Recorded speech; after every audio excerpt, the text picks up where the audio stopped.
Hello दोस्तों, कैसे हो आप? हमारे यूट्यूब चैनल साइंस बोलता में आपका हार्दिक स्वागत है। मैं डॉक्टर विभा मालविया, आपकी साइंस एक्सपर्ट। एमपीपीएससी ने हमारा काफ़ी लंबा टाइम का जो इंतज़ार था उसको ख़त्म किया और वैज्ञानिक अधिकारी केमिस्ट्री का परीक्षा योजना या सिलेबस जो भी कहे आप, वो जारी कर दिया है अपनी वेबसाइट पर। आइए इसकी अंक योजना देखते हैं कि ये एग्ज़ाम किस बेस पे होगी। सबसे पहले है इसमें वही फर्स्ट पेपर जो एमपीपीएससी ने कंपलसरी कर दिया है, जो रहेगा 50 मार्क्स का। ठीक है। उसके बाद में है सेकंड पेपर, वो है 100 मार्क्स का। ये पेपर आपका सब्जेक्ट रिलेटेड पेपर रहेगा। क्या रहेगा? सब्जेक्ट से रिलेटेड पेपर रहेगा। मतलब यहाँ पर आपकी केमिस्ट्री पूछी जाएगी। ठीक है। ये हो गया 100 और 50, 150 क्वेश्चन रहेंगे 450 मार्क्स के, मतलब है ना। और इसमें यदि आप एग्जाम क्वालिफाई करते हैं तो जो क्वालिफाई करेंगे, मतलब जो मेरिट में आएंगे, उनका इंटरव्यू होगा। क्या होगा? इंटरव्यू होगा। वो कितने मार्क्स का होगा? 50 मार्क्स का। तो ऐसे ही ये पूरी एग्जाम कितनी है? 500 मार्क्स की होगी। और ये एग्जाम क्या होगी? इसका जो समय अवधि है वो 3 घंटे रहेगा। इसमें जो समय अवधि है वो 3 घंटे की है। और जो इसमें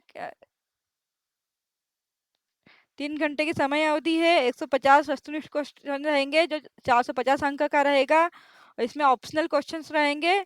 और इसमें क्या रहेगा, एक चीज और है। इसमें आपको खंड ए में, खंड ए में 40% अंक लाना पड़ेगा। है ना। खंड अ और ब दोनों में पृथक पृथक 40% अंक लाना पड़ेगा। ठीक है।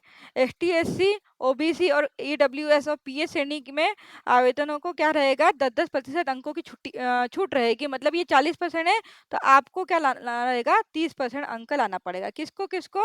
यूआर को छोड़ के। यदि आप यूआर कैटेगरी में आएंगे, यूआर में जनरल भी आ जाते हैं, बाकी भी आ जाते हैं।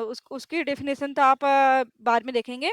बट ये जो S T, S C, OBC, EWS और पीएच, इनको 10% का छूट है, तो 30% अंक लाना पड़ेगा इनको एग्जाम में, तभी आप क्वालिफाई माने जाएंगे। और उसके बाद में भी आपकी मेरिट बनेगी। मेरिट में जिनके नंबर आएंगे, केवल वो ही इंटरव्यू देने के लिए रहेंगे। हाँ, इसमें एक चीज और है। इसमें नेगेटिव मार्किंग रखी गई है ना। क्या रहेगा नेगेटिव मार्किंग? सही उत्तर के लिए 3 अंक प्रदान किए जाएंगे। ठीक है। मैं फिजिक्स वाले पोर्शन में भी बताया था। सही उत्तर के लिए 3 अंक प्रदान किए जाएंगे, और यदि आपका आंसर यदि गलत है तो वो क्या होगा? 1 अंक काट दिया जाएगा। तो भी आप अच्छी वाली नेगेटिव मार्किंग है, खराब नहीं है। कहीं भी कहीं पर क्या होता है, 1 नंबर क्वेश्चन होता है, उसमें 4 नंबर, यदि 4 क्वेश्चन सही किए तो 4 नंबर आ गए। और यदि आपने एक क्वेश्चन गलत किया तो आपके क्या हो गए? 3 नंबर हो गए, क्योंकि एक क्वेश्चन तो गलत हो गया। और यहाँ पर क्या होगा कि यदि आपने एक क्वेश्चन किया गलत किया तो आपको 3 अंक तो प्रदान किए जाएंगे ना, एक एक अंक काटा जाएगा। ठीक है। सॉरी, 2 अंक काटे एक अंक, ये तीन, एक क्वेश्चन सही किया और एक क्वेश्चन तो उसके 3 अंक मिले। ठीक है। और एक क्वेश्चन गलत किया तो उसका माइनस करेंगे, तो 3 - 1 तो कितना हुआ? 2। तो 2 नंबर पहले वाले क्वेश्चन के मतलब फिक्स रहेंगे। मतलब ऐसा नहीं होगा वो माइनस चले जाएगा। पेपर आपका हिंदी और इंग्लिश दोनों भाषाओं में रहेगा। ठीक है। और साक्षात्कार का तो बता दिया है, 50 मार्क्स का रहेगा। और ये पेपर ऑनलाइन मोड में नहीं है, ऑफलाइन मोड में रहेगा। OMR सीट के पर आधारित रहेगा। ठीक है।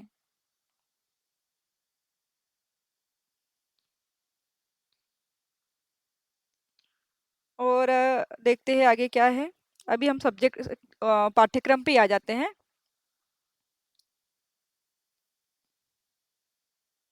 ठीक है। तो फर्स्ट पेपर तो क्या रहेगा आपका? वही जनरल स्टडी रहेगा। है ना। उसमें पहली यूनिट वही रहेगी जो हमेशा से है, मध्य प्रदेश का इतिहास। दूसरी यूनिट रहेगी आपकी मध्य प्रदेश का भूगोल। ठीक है। तीसरी यूनिट रहेगी जियोग्राफी। ये तो दूसरी यूनिट ही है ना। ठीक है। तीसरी यूनिट क्या रहेगी आपकी? मध्य प्रदेश की राजनीति। अ इसके 2 पार्ट है, अ और ब। और सेकंड पार्ट में रहेगा मध्य प्रदेश की अर्थव्यवस्था। ठीक है। अब क्या रहेगा इसके अलावा? जो फोर्थ यूनिट है वो ट्राइबल से रिलेटेड रहेगी, है ना। मतलब जो जनरली हमारी है अभी तक यूनिट वही है, उसमें कोई सिलेबस में चेंजेस नहीं किया गया है।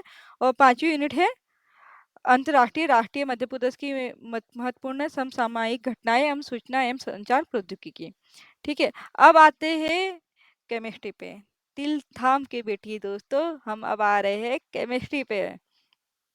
आपके लिए बहुत अच्छी न्यूज़ है कि फिजिक्स और बायोलॉजी में क्या हुआ कि पूरा का पूरा सिलेबस फॉरेंसिक साइंस पे डिपेंड है। पूरा का पूरा सिलेबस है ना, मतलब उनको नया लग रहा है जो फिजिक्स वाले बच्चे और जो बायो वाले बच्चे हैं ना, उनके लिए उनकी टर्मोना है पूरा फिजिक्स और बायो, लेकिन टर्मोलॉजी सिलेबस में ऐसी दे के रखी है कि वो कंफ्यूज हो रहे हैं। ठीक है। लेकिन हमको तो डायरेक्ट दे रखा है, हमारा कोई कंफ्यूजन का रोल नहीं है। तो सबसे पहले फर्स्ट यूनिट पे देखते हैं। हम इंग्लिश वाला खोल लेते हैं, वो ज़्यादा अच्छे से समझ में आएगा। ठीक है। हिंदी वाले बच्चे हिंदी देख लीजिए हमारी। ठीक है, इंग्लिश में आ गए हम लोग। तो फर्स्ट यूनिट है इनऑर्गेनिक और फिजिकल।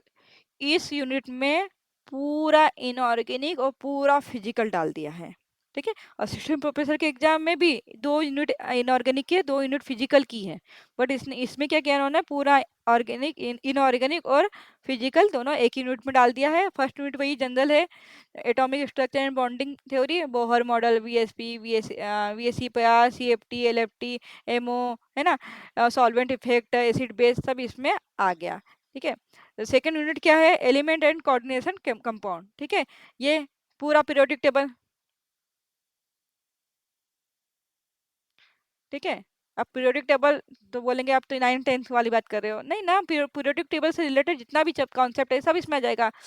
एसपीडीएफ जो ब्लॉक है उनके उनके बारे में इंट्रोडक्शन, लेंथेनाइट, एक्टेनाइट, फिर कोऑर्डिनेट केमिस्ट्री, सबसे बड़ी केमिस्ट्री इनऑर्गेनिक में सबसे बड़ा चैप्टर इसी का होता है।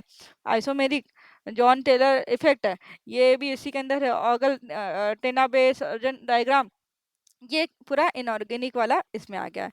फिर ऑर्गेनोमेटेलिक, ये दो इनऑर्गेनिक में दो सबसे बड़े चैप्टर होते हैं, एक कोऑर्डिनेटर केमिस्ट्री और एक ऑर्गेनोमेटेलिक केमिस्ट्री।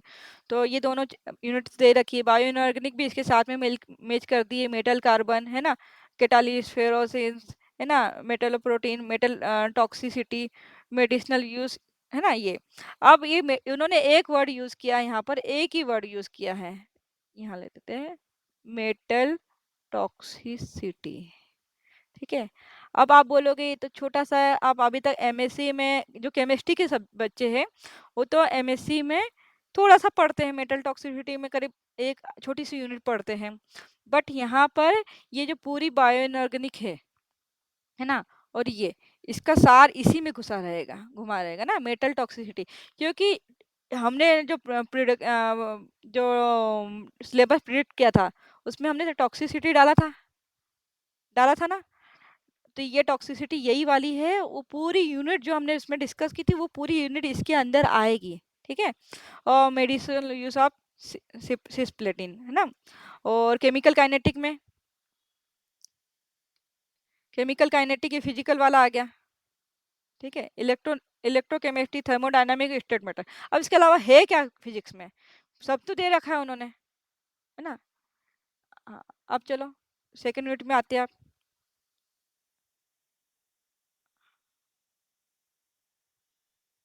हाँ, अब ये है ऑर्गेनिक, क्या है ये, ऑर्गेनिक, पूरी ऑर्गेनिक डाल दी इसमें, general organic, stereochemistry, reaction mechanism, rearrangement, chemistry of functional group, biomolecular, natural products, drugs and polymer. ठीक है।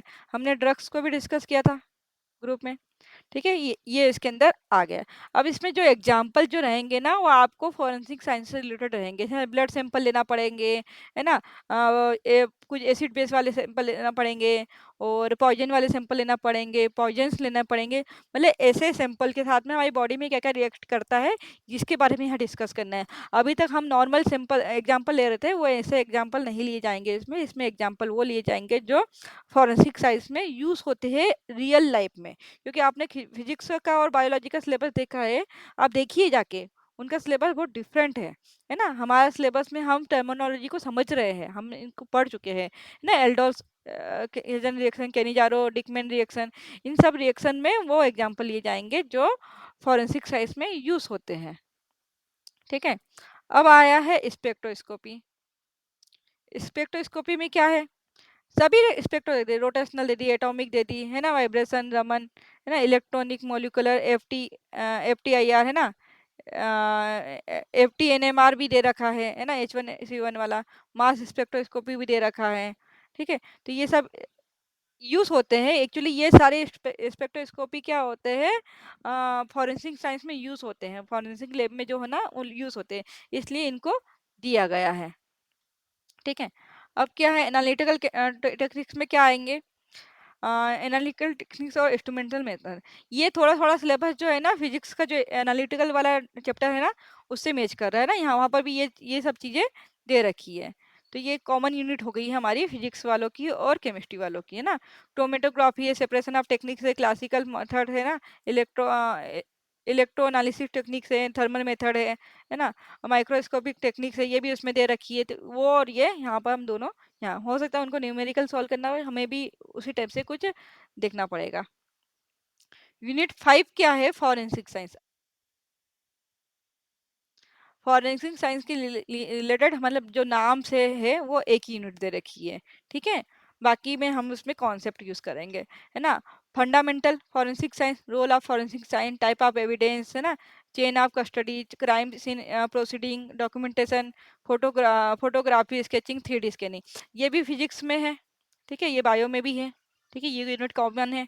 ठीक है। Forensic pharmacology, toxicology, drug action, metabolism, poisoning, है ना, आ गया ना। टॉक्सिकोलॉजी एनालिसिस, है ना, उधर भी था, है ना, एक साथ पढ़ लेंगे। और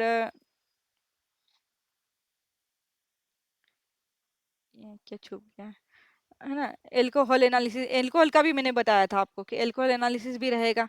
ठीक है। तो ये सेम वही वाला सिलेबस आ गया है यहाँ पर। Classification of explosive, oxygen oxygen balance, explosive power, explosive physics में है। ठीक है। बम ब्लास्ट करवा रहे हैं वहां पर, बुलेट से गोलियां भी करवा रहे हैं, फायर भी करवा रहे हैं। ठीक है। तो तो एक्सप्लोसिव वहां से यूज हो रहा है ना।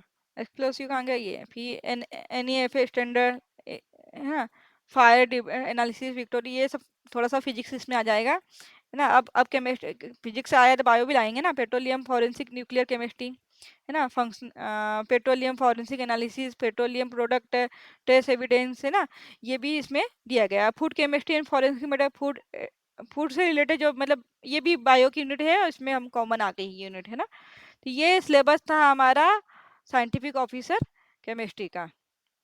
ठीक है। तो आपको सिलेबस कैसा लगा, और हाँ, आप हमारा एक प्लेटफॉर्म है, 2 मिनट ना, आपको पता ही है, मैं काफ़ी टाइम से ऐसा प्लेटफॉर्म ढूंढ रही थी जहां पर आपको आसानी से स्टडी करवाई जाए, क्योंकि मैं खुद अपना ऐप लॉन्च नहीं करना चाहती थी, क्योंकि मैं ओनली साइंटिफिक ऑफिसर केमिस्ट्री और फिजिक्स की प्रिपरेशन करवा रही, पहले बायो की भी करवाना था, लेकिन टाइम शॉर्टेज के कारण बायो की नहीं करवा पाऊंगी। फिजिक्स और केमिस्ट्री की तैयारी करवा रही हूँ। और इस छोटे से मतलब क्लास के लिए मैं खुद का ऐप लॉन्च करके उसमें इन्वेस्ट नहीं करना चाह रही थी, टाइम वेस्ट नहीं करना चाह रही थी, क्योंकि उसको समझना पड़ता है ना कैसे ऑपरेट करते हैं, क्या है। तो इससे अच्छा है मैंने एक सर से कोलिब्रेट किया है, वो उनकी कोचिंग का नाम है एडवांस इंस्टीट्यूट। ठीक है। वो पेपर 1 की तैयारी करवाते हैं, और उनका नाम है BS राठौर सर। एक्चुअली उनके ऐप का ही नाम है advance institute by BS Rathore sir. तो आप जिनको जिनको ये कोर्स मतलब परचेज करना है, तो आप वहाँ पर जाके आज तो नहीं, कल ऐसे ही अपडेट हो जाएगा। अभी फिजिक्स का अपडेट हुआ है वहाँ पर, तो वहाँ पर ये आपको सिलेबस मिल जाएगा, और सॉरी ये सिलेबस से रिलेटेड जितने भी क्लासेस है सब वहाँ अवेलेबल रहेगी। आपको पहले से ही पता है कि मैंने सारी तैयारी करके रखी है, आपके एमसीक्यू पीवाईक्यू क्लासेस कैसे लेना है, सब पूरा सिलेबस को एनालिसिस कर रखा था कि ये आएंगे, है ना। मैंने आपको जब सिलेबस प्रिडिक्शन दिया था उसमें भी आपको बताया था कि केमिस्ट्री पूरी ही पूछी जाएगी, केमिस्ट्री वालों से केमिस्ट्री पूरी ही पूछी जाती है, क्योंकि उसके अलावा कुछ है ही नहीं ना इसमें अलग से। और एक टॉपिक उन्होंने एक एक यूनिट आपको दे रखी है फॉरेंसिक साइंस की, है ना। और एग्जाम्पल हम सारे वही करेंगे जो फॉरेंसिक साइंस में यूज़ होते हैं ना। तो इसकी कोई टेंशन नहीं है। आप क्लासेस ज्वाइन करिए, आपकी रेगुलर क्लासेस वहाँ अपलोड होगी। स्टार्टिंग में तो आपको रिकॉर्डिंग क्लासेस मिलेगी, उसके बाद में धीरे धीरे जैसे जैसे आपका कारवा बढ़ेगा वैसे वैसे हम लोग लाइव क्लासेस भी लेना स्टार्ट करेंगे, है ना। तो आपको ये वीडियो कैसा लगा, इसकी जानकारी आप मुझे कमेंट बॉक्स में दीजिए। आपको कोई भी डाउट है ना, आपको कोई भी डाउट है उसके बारे में आप मुझे बताइए, है ना। और हाँ, इसकी एग्जाम डेट की जो लास्ट डेट है वो 20 मई, 20 मई इसके फॉर्म भरने की लास्ट डेट है। अभी तो कोई आया नहीं है, हमने मेल किया है कि इसकी डेट आगे बढ़ाई जाए, बट अभी तक तो कोई ऐसा नोटिफिकेशन आया नहीं है। हो सकता है डेट आगे बढ़े, लेकिन आप डेट आगे बढ़ने का रास्ता क्यों देख रहे हो। 20 मई लास्ट डेट है, आप 20 मई के हिसाब से फॉर्म फिल करिए। और अभी आपके पास 2-3 दिन है, आप फॉर्म फिल करिए। और 2 ही दिन है, मतलब आज 18 तो होगी, नाइट हो गई ना। 20 तारीख देख लीजिए आफ्टरनून तक है या फिर नाइट तक है, उसके हिसाब से आप फॉर्म भर दीजिए और ज्वाइन करिए हमारे साथ। हम आपको साइंटिफिक, हमारा लक्ष्य ही यही है कि आपको साइंटिफिक ऑफिसर बनाना। हमारा एकमात्र लक्ष्य है कि आपको साइंटिफिक ऑफिसर बनाना। और केमिस्ट्री सब्जेक्ट में यदि आप फॉर्म भर रहे हैं तो आपको बीएससी में एक सब्जेक्ट केमिस्ट्री होना चाहिए, और एमएससी आपका केमिस्ट्री या फॉरेंसिक साइंस होना चाहिए। मतलब बीएससी में या तो फॉरेंसिक साइंस होना चाहिए या फिर केमिस्ट्री होना चाहिए, और एमएससी में फॉरेंसिक साइंस से हो या फिर केमिस्ट्री से हो, प्योर केमिस्ट्री से हो या फॉरेंसिक साइंस हो। यदि आपका फार्मास्यूटिकल हो, एनालिटिकल केमिस्ट्री हो, या कुछ अलाइड केमिस्ट्री से एमएससी है, तो आप फॉर्म नहीं भर सकते। हाँ, अलाइड केमिस्ट्री केमिस्ट्री से बीएससी है और उसके साथ में केमिस्ट्री एक सब्जेक्ट है, एक सब्जेक्ट आपका, तो आप उसका फॉर्म फिल कर सकते हैं। लेकिन एमएससी आपका फॉरेंसिक साइंस या फिर केमिस्ट्री से होना जरूरी है। आपको यह वीडियो कैसा लगा, हमें कमेंट बॉक्स में ज़रूर बताइए। आपके पास जो भी डाउट है हमें ज़रूर बताइए। आप हमारे टेलीग्राम ग्रुप में भी जुड़ सकते हैं, जो यूट्यूब पे जो सिंबल है, जो नाम है, उसी नाम से हम टेलीग्राम पे भी है, साइंस बोलता है। और हमारा उत्साह वर्धन कीजिए और ज़्यादा से ज़्यादा जुड़िए। और हम आपको 100% इसकी तैयारी करवाएंगे, पूरे पूरा पूरा सिलेबस करवाएंगे। हमारे पास सारा प्लान रेडी है कैसे क्या करवाना है आपको। तो चलिए मिलते हैं आपके साथ नेक्स्ट क्लास में। और जो ऐप ज्वाइन करेंगे उनसे मिलते हैं हम कल। कल कल पहला वीडियो अपलोड होगा उस ऐप में। तो कल मिलते हैं ऐप पर, ठीक है। Thank you. जय श्री कृष्ण। आपका दिन शुभ हो।